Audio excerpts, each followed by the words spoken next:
Hello friends, Ben Ochart here. As you know, I've been running a Sicce Shark Pro in this 55-gallon tank behind me. So it's time for the first cleaning. Let's take a look and see how easy it is or how difficult it is to clean a Sicce Shark Pro. Let's go ahead and get into it. This is the unit for those of you not familiar with the Sicce Pro. Just a square boxy filter with a real nice directional flow control venturi to pick up air that is adjustable, and it has a flow adjustment on the top so you can control how much flow you want in your tank. This is the smallest unit they offer. They offer 3 units, and this one does a pretty good job, pushes a lot of air. So let's go ahead and crack this thing open. It's very simple. You simply do this and you're in, right? So let's take it to the sink and work on it and see how much detritus I've been able to collect up. I had noticed that the flow had slowed down a little bit, the airflow, and sometimes that can be an indicator that things are getting a little bit blocked. So I thought I'd go ahead and give it a cleaning. This is the power unit, and as you can see, when you separate it, you have instant access to this to the little impeller in here. Not a huge impeller, not the kind of impeller you'd see on an FX6, of course. You don't need that.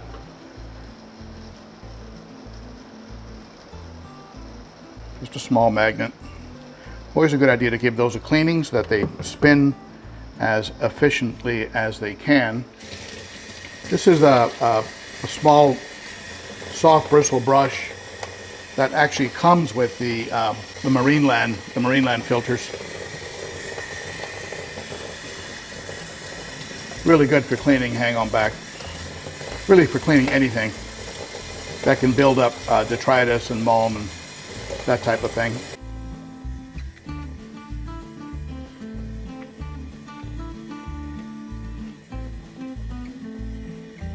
So that's pretty much good to go. Matter of seconds. And then here's the unit that has the filters. You just clean the top first of the filter unit. There you go. And again, you've got magnets. You've got magnets just about everywhere here, snapping stuff together. Very smart design.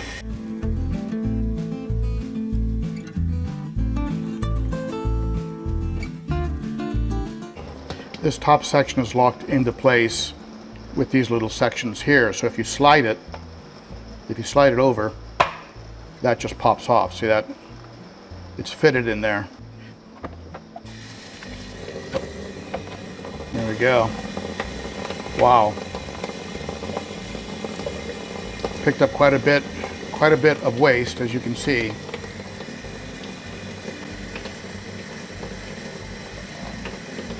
Seems to be concentrated in this one corner here, interestingly enough. So it doesn't look like the entire sponge is being utilized, or maybe it could have run a lot longer. Perhaps that's what I'm seeing. But it's definitely letting go of a lot of junk. So you have a finer sponge, just like this is like I would say fine. On the outside, you have these coarse sponges that grab the bigger pieces. And boy, those are dirty too. In case you're wondering, after a tank has become pretty seasoned and you have a nice deep substrate the way I run on my tanks, there's a lot of beneficial bacteria in there. So I'm not too worried about using tap water to clean my filters. Also, my tap water tests very, very low, almost imperceptible in chlorine and ammonia. So the tap is coming out pretty clean. We don't have any household filtration system, so we just get clean water delivered here.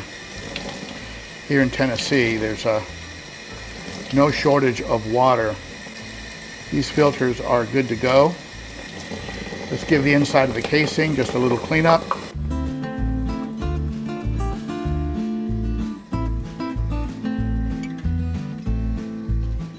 Just as a precaution, I will treat a tank when I've done a filter maintenance.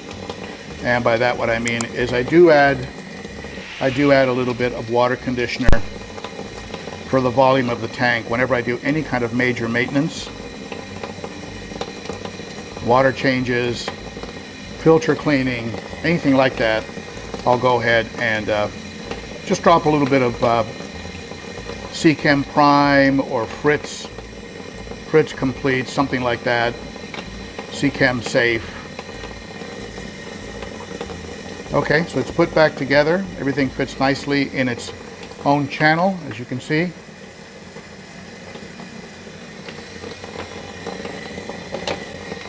And these just snap back in place.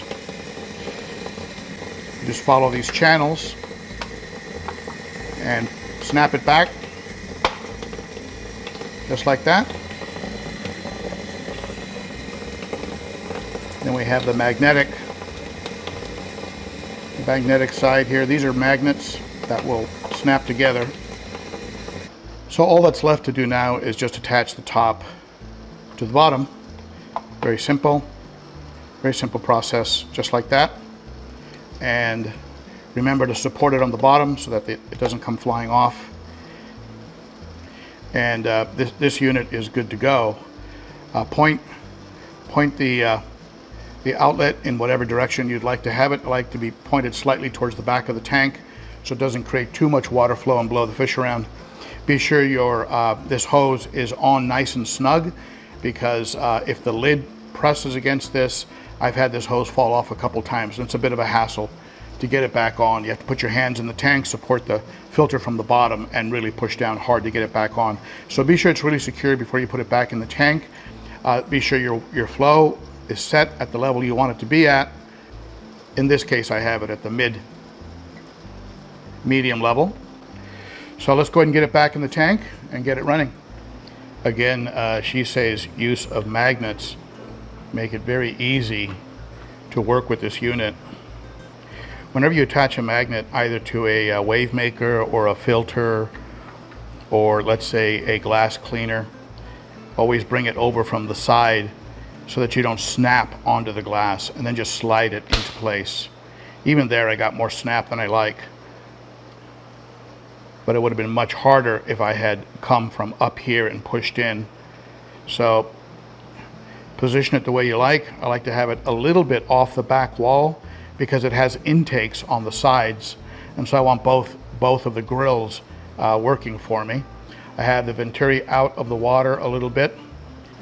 It'll bend when I put the cover on, but it won't bend so much that it'll come off. So let's go ahead and fire this unit up.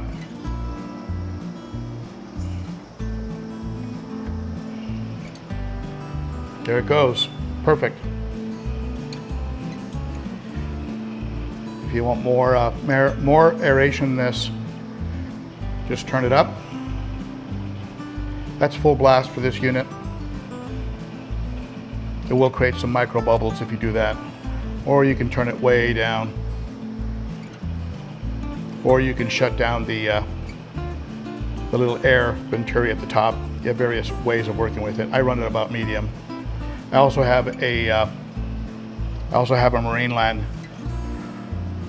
running on this tank, a Marineland Emperor 400.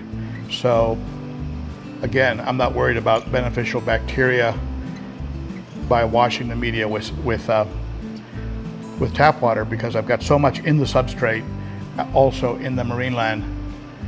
So this tank is good to go.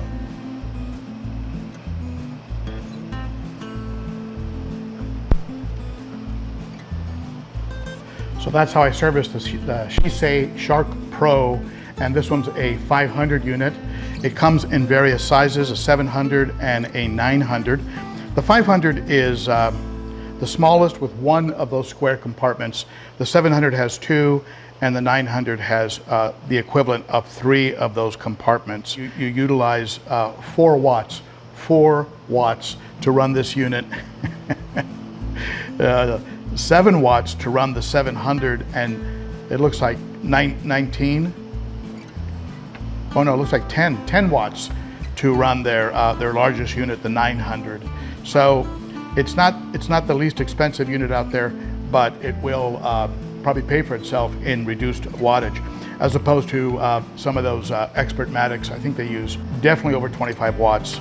The small unit that I just showed you is recommended for 11 to 37 gallons. The 700 is for 32 to 53, and then looks like 48 to 70 gallons on the 900 unit. So there you have it. Any questions, ask them below. I'll be happy to answer them if I see them. I try to answer all the questions when I can. And that's it for me. Thank you, my friends.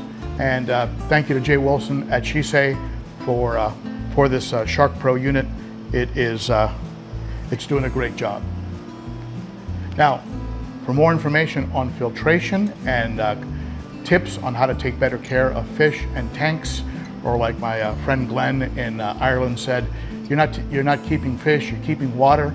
So for better information on how to keep the best water, watch my tips video, which I'll post up here somewhere, and also I have a video on filtration in general down here, and I have a whole bunch of other playlists, water changes, aggression, all types of stuff.